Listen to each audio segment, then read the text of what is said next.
If you are listening to this, this means I am finally ready to say it out loud. For exactly 365 days, my family has lived with a secret that we buried under fake smiles and filtered photos. You saw the Instagram posts. You saw the happy family updates. But what you didn't see was the neck brace. You didn't see the flashing blue lights reflecting off shattered glass in the rain. You didn't hear my children screaming in the back seat of a crushed car while I sat there, unable to turn my head, terrified that I was taking my last breath. They tell you that your life flashes before your eyes.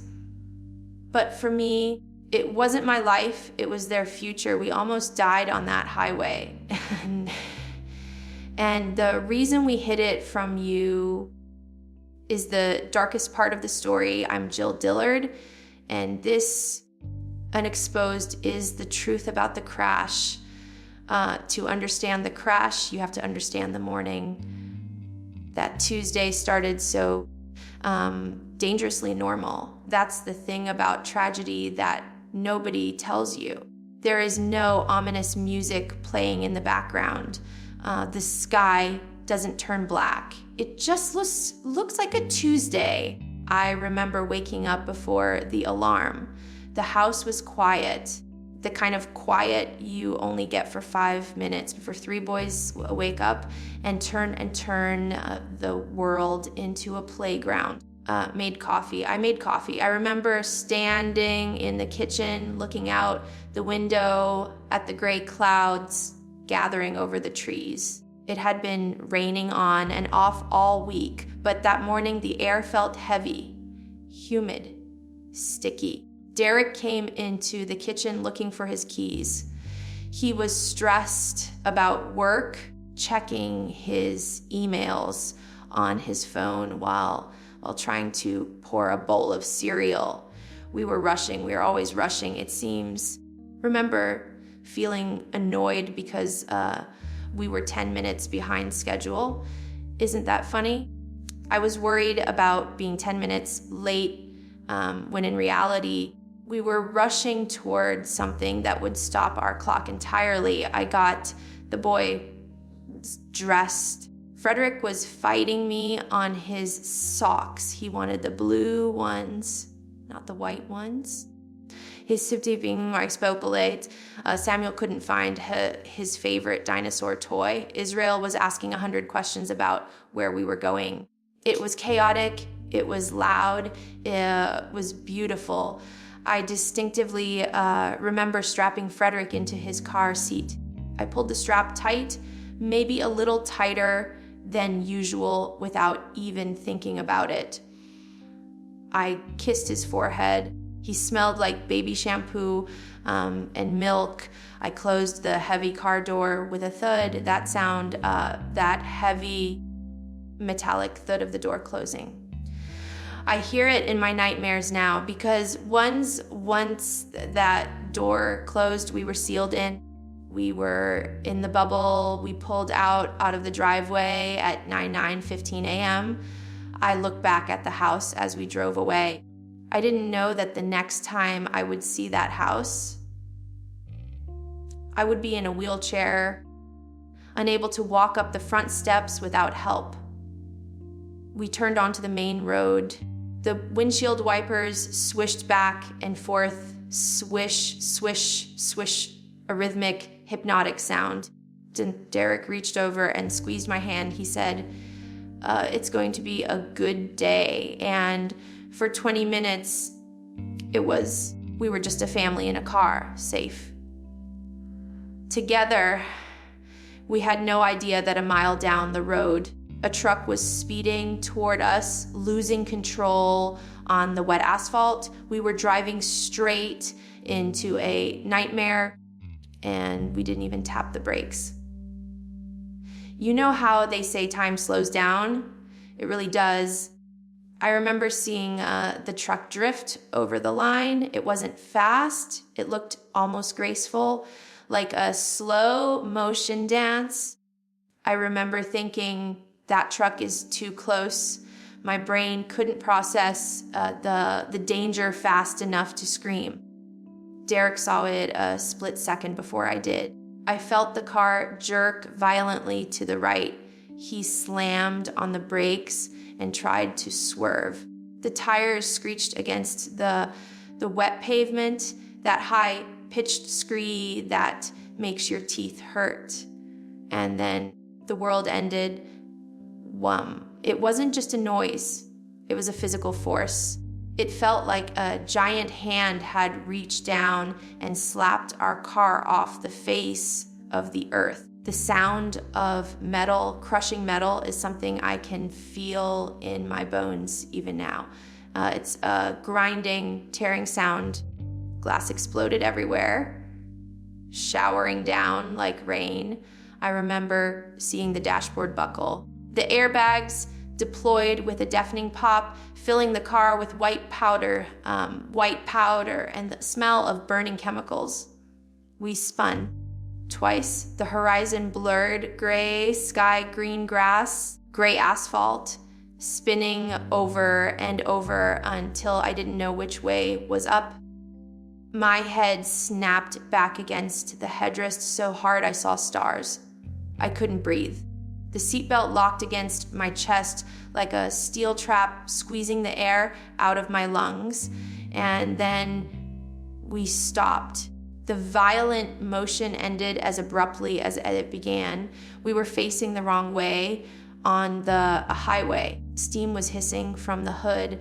The wipers were still going swish, swish, swish, trying to clear a windshield that was no longer there. For 3 seconds, there was absolute silence. No crying, no screaming, no breathing, just the hiss of the engine and the rain hitting the broken glass. Those 3 seconds were the longest of my life. In that silence, my mind went to the darkest place a mother can go. I thought, they're gone. The back seat was so quiet. Too quiet. I was terrified to turn around. I was terrified of what I would see.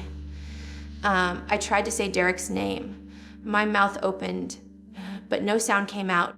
My throat felt like it was filled with sand. I looked over at him. He was slumped forward over the steering wheel, motionless. Blood was trickling down the side of his face from a cut on his forehead.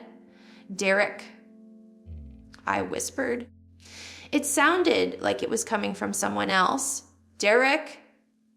He groaned. He moved his hand. He was alive. Relief washed over me for a split second, but then the fear came rushing back. The boys? Why weren't the boys crying? Then it started. It was Frederick first, a high-pitched, terrified wail that pierced through the ringing in my ears. Then Samuel joined in. Then Israel. Hearing their screams was the most terrifying sound in the world and also the most beautiful, because it meant they were alive. They were hurt. They were scared, but they were alive. My mothering instinct kicked in. I needed to get to them. I needed to hold them. I tried to twist my body to reach into the back seat, but I couldn't move. The moment I tried to turn my head, a sharp, white, hot pain shot down my spine. It felt like someone had driven a knife into the base of my neck. I gasped. The pain was paralyzing. I realized then that something was very, very wrong with me. I was trapped in my own body. I was reaching my hand back blindly, fingers grasping at the air, trying to touch a leg, a shoe, anything. Mommy's here, I choked out. Mommy's here. But I wasn't there. I was stuck in the front seat, broken, listening to my babies scream for me, and I couldn't do a single thing to help them. I don't remember the sirens starting. Suddenly, they were just there, red and blue lights flashing against the wet pavement, reflecting off the shattered glass like a disco ball from hell. People were swarming the car. Strangers, good Samaritans. Someone opened my door. A man in a yellow vest. He looked frantic. "Mime, can you hear me?" "Mom, do not move your head," I wanted to scream at him. "Get my kids!" "Don't worry about me, get my babies out of the car!" But my voice was weak. I felt a plastic collar being snapped around my neck, stiff, hard, suffocating. It forced my chin up. It felt like a cage. I saw them pulling the boys out of the back seat. They looked so small against the wreckage. Israel was clutching his chest. Samuel was sobbing, reaching for Derick. They loaded me onto a backboard. The rain was falling on my face, mixing with the tears. As they lifted me into the ambulance, I saw a car slow down in the other lane. A person in the passenger seat was holding up a phone, filming the wreck. Even in the middle of the worst moment of my life, I saw that phone lens pointing at me. And I remember thinking, please don't let this be on the news. Please let us just be a normal family for once. The doors slammed shut. The ambulance lurched forward, and that's when the real fear set in, because as we sped toward the hospital, I couldn't feel my fingers anymore. The doors of the ambulance flew open, and I was hit by a wall of noise. Doctors shouting orders, nurses running, machines beeping. It was a symphony of panic. They wheeled me in fast, ceiling lights flashing by one like a strobe light. I kept asking for Derick. I kept asking for the boys. Where are they? Are they here? A nurse with kind eyes looked down at me and said, "They are in the pediatric wing. They are safe. Let us take care of you first." Safe. That word felt so heavy. Were they really safe? Or were they just alive? They cut my clothes off. My favorite sweater, the one I had just put on that morning, gone in seconds. Scissors snipping through the fabric. I felt so exposed, so small. I wasn't Jill Duggar, the TV personality. I was just a body on a table, shivering under a thin sheet, waiting for someone to tell me if I would ever walk normally again. They wheeled me into the MRI machine. It was loud, clank, clank, clank, like a hammer hitting a coffin. I had to lie perfectly still inside that tube for 45 minutes. And in that darkness, with nothing but the sound of the magnets spinning around me, I prayed harder than I have ever prayed in my life. I bargained with God. "Take anything else?" I whispered. "Just let me be able to pick up my children again." When the doctor finally came in, he didn't smile.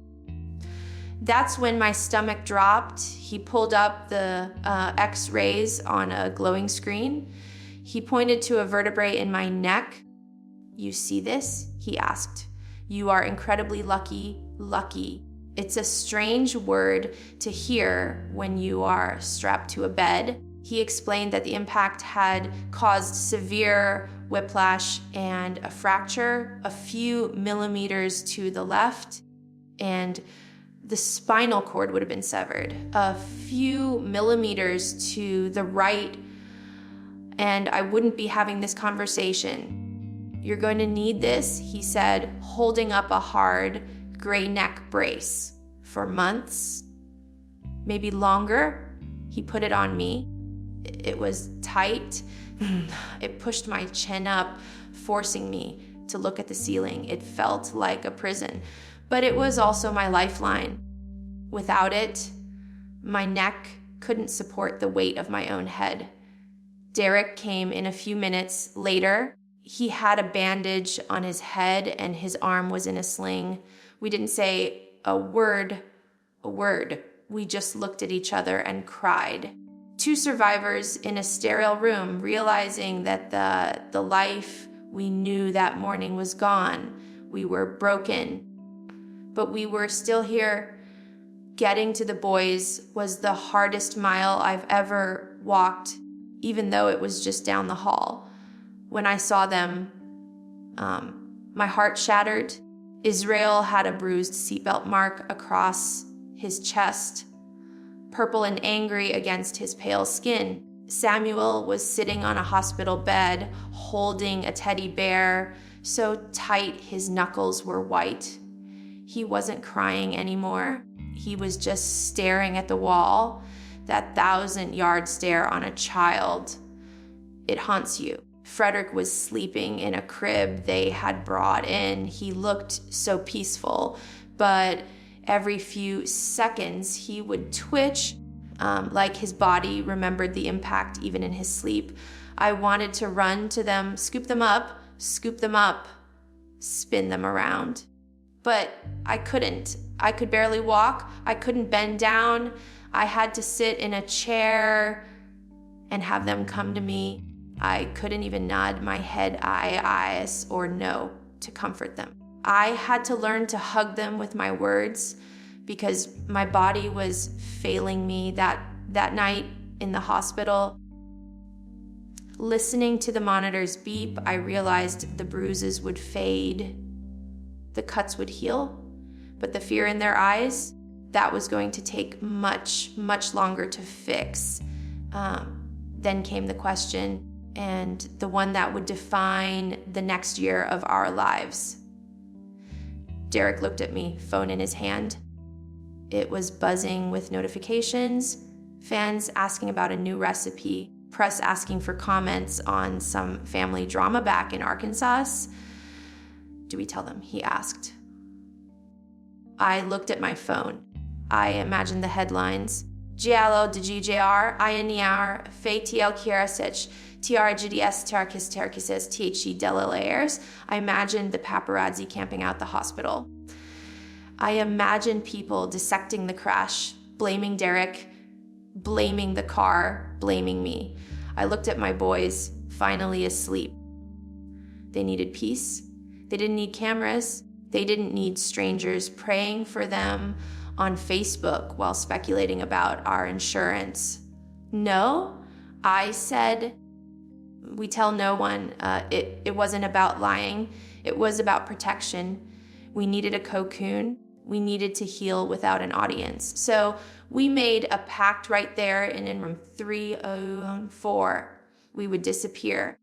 We would post old photos. We would be vague. We would let the world think we were fine so that we could actually get fine. Living a double life is exhausting. You have no idea how hard it is to fake normal when you are in agony. I would post a photo of a casserole on Instagram, captioning it a yummy dinner, while I was actually lying in a dark room, unable to chew solid food because the pain in my jaw was so bad. I would post a throwback picture of us hiking, while in reality, I needed help just to get to the bathroom. I wore turtlenecks in the middle of summer. I learned how to angle the camera so the neck brace was cropped out. I avoided video calls. I ghosted friends. I felt like a fraud. Every time I hit post, I felt a little pang of guilt. I was lying to the people who supported me, but then I would look at my family healing slowly, quietly, was without the noise of the world, and I knew I was doing the right thing. We built a fortress around our trauma, and inside that fortress, we started the long, painful work of putting ourselves back together. But secrets have a weight. Carrying this one, it started to get heavy. Recovery isn't a montage. In movies, you see a few clips of someone struggling, Then, poof, they are better. In real life, it's hours of boring, excruciating work. My neck brace became my second skin. I hated it. It rubbed my chin raw. It made sleeping impossible. I had to learn how to sleep sit-ups propped by 5 pillows just to keep the pressure off my spine. Being exposed, the physical therapy was torture. The smallest movements, turning my head an inch to the left, lifting my arm a few degrees, felt like climbing a mountain. I remember one morning trying to lift a gallon of milk, just milk. My arm shook, my neck seized up, and I dropped it. The jug exploded on the floor. I just stood there in the puddle of white milk and cried, not because of the mess, but because I felt useless. I was a mother who couldn't lift milk for her children. I felt broken. And the worst part was I had to clean it up myself, slowly, painfully, while pretending to the world that I was busy baking cookies. The hardest part of keeping a secret is that the world doesn't stop watching just because you want it to. Were moments, heart-stopping moments, where we almost got caught. I remember once we had to go to the pharmacy, wore a huge scarf wrapped 3 times around my neck to hide the brace. It was 80 degrees outside. I looked ridiculous. We were in the drive-through line, and the woman at the window leaned out. She squinted at me. "Aren't you that girl from TV?" she asked. My heart hammered against my ribs. I froze. If she saw the plastic collar under the scarf, it would be on Twitter in 5 minutes. No, I lied. I get that a lot, though. I grabbed the prescription and we drove off. My hands were shaking on the steering wheel. We lived in constant fear of a slipped scarf, a rogue photo, a neighbor with a cell phone. We became recluses in our own town. Every trip outside felt like a covert military operation. Scan the perimeter, check the angles, hide the brace. But the physical pain was manageable compared to the noise in my head. PTSD is a thief. It steals your peace. It steals your sleep. For months, I couldn't get back in a car without panic attacks. The sound of tires on gravel crunch, crunch, crunch would send me right back to that highway. If Derick braked too hard, I would gasp. My body remembered the impact even when my mind tried to forget. I had nightmares, vivid, terrifying loops of the crash. In the dreams, the car didn't stop spinning. In the dreams, the silence in the back seat lasted forever. I would wake up sweating, gasping for air, clutching my neck. I would check on the boys 5, 6 times a night. I had to see their chests rising and falling. I had to touch their warm skin just to prove to myself that they were still here. I was drowning in anxiety, but to the outside world, I was just taking a break from social media. I wasn't taking a break. I was hiding from my own mind, would talk a lot about my injuries because the neck brace was so visible. But Derick, he carried a different kind of weight. He was driving, even though it wasn't his fault, even though the police report cleared him 100%. He carried the guilt. The what ifs. What if I had changed lanes sooner? What if we had left 5 minutes later? He never complained about his own pain, even though I know his back was killing him. He became my nurse.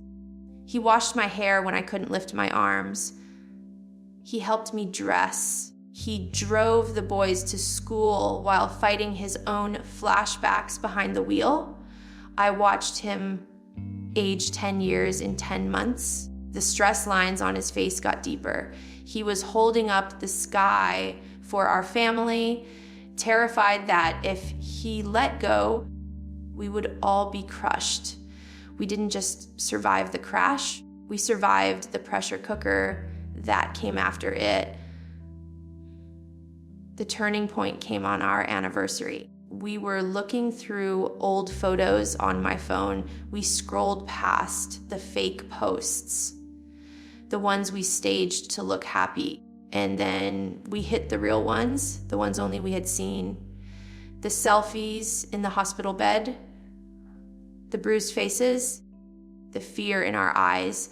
I looked at Derick and said, I don't recognize those people. We realized we had spent a whole year trying to erase the most significant thing that had ever happened to us.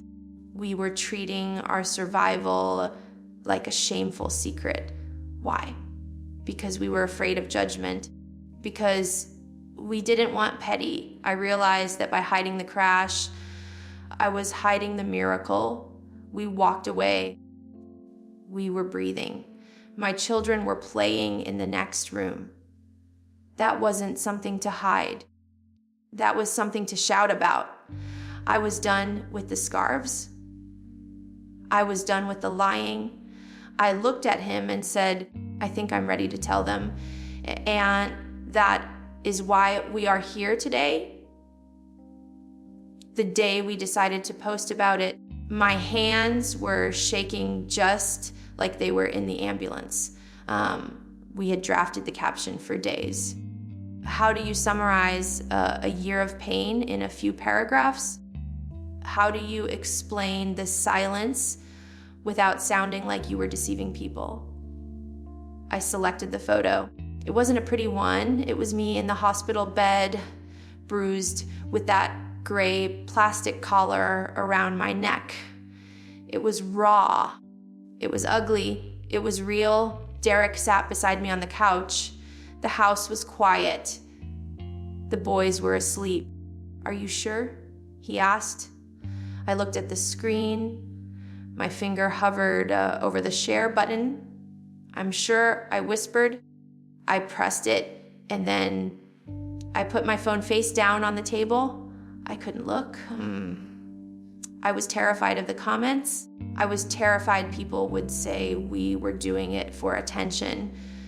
I was terrified they would blame us. But mostly, I felt lighter. The secret was out. The weight I had been carrying on my injured neck for 365 days was finally gone. I took a deep breath, and for the first time in a year, my chest didn't feel tight. When I finally picked up my phone an hour later, I was overwhelmed. It wasn't hate. It wasn't judgment. It was a tidal wave of love, thousands of comments, people sharing their own stories of survival, people telling me about their own accidents, their own hidden scars. I survived a crash too. My family went through this. Thank you for showing the reality. I sat there and cried. Not happy tears, not sad tears, just relief. I realized that by hiding our pain, we had isolated ourselves. But by sharing it, we connected with thousands of people who understood exactly what it felt like to look death in the face and blink. The community didn't reject our brokenness, they embraced it.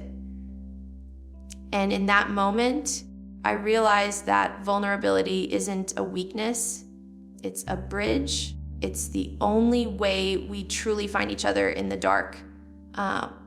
People ask me, are you fully recovered now? The honest answer is no, and maybe I never will be. My neck still aches when it rains. I still get a flash of panic when I hear tires screech. I still have days where the trauma feels fresh, like it happened yesterday, but that's okay. That pain is a reminder. It's a reminder that I have a body that fought to heal. It's a reminder that my children are safe in their beds. We have a new normal now. We drive a little slower. We hold hands a little tighter. We don't take tomorrow for granted because we know how easily tomorrow can be taken away. The scars, both the ones on my skin and the ones in my mind, are maps of where we've been. They aren't signs of damage anymore. They are proof of life. We are different people than we were before that Tuesday morning. We are stronger. We are quieter. And what happened, we are more grateful. Looking back at the photos of the car, the mangled steel, the shattered glass, the police officer told us we shouldn't have walked away from that. He used the word miracle. I used to think miracles were big, flashy things, parting seas, burning bushes. But now I know that miracles are quiet. A miracle is hearing your child cry when you thought they were gone. A miracle is waking up in a hospital bed and seeing your husband's face. A miracle is the boring, mundane Tuesday morning coffee that you get to drink because you are still here to drink it. I don't sweat the small stuff anymore. The messy house, the spilled milk, the late appointments. None of it matters. What matters is the breath in my lungs. What matters is the weight of my son in my arms. The crash took a lot from us. It took our peace, our health, our sense of safety. But it gave us something back too. It gave us perspective. It gave us the gift of seeing every single sunrise as a bonus round. So if you are listening to this, if you are carrying a secret burden or a hidden pain, know that you don't have to carry it alone. You don't have to be perfect. You don't have to pretend everything is fine when it isn't. You can be broken and still be whole. You can be scared and still be brave. We survived the crash. We survived the silence. And now we are living in the light. My name is Jill Duggar Dillard. I am a survivor. I am a mother. And most importantly, I am still here. Thank you for listening to my truth. Drive safe. Hold your loved ones close. And never, ever forget how precious this fragile, beautiful life really is.